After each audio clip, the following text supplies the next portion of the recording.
jak kompletować sprzęt i jak po prostu zacząć. Więc nie jest to sport, który jest ciężko dostępny, wystarczy dobra wola, przyjść, obejrzeć, czy na pewno jesteśmy tym zainteresowani i spróbować swoich sił w sportu rybakowo-rycerskim. Walka!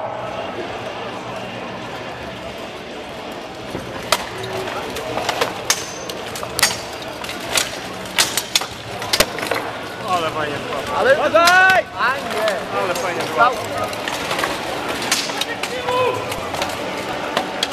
Pomóżcie sobie!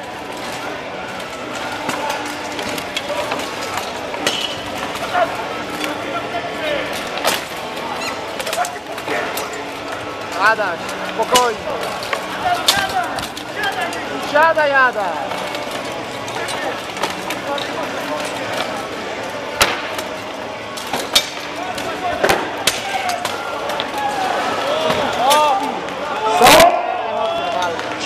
Są?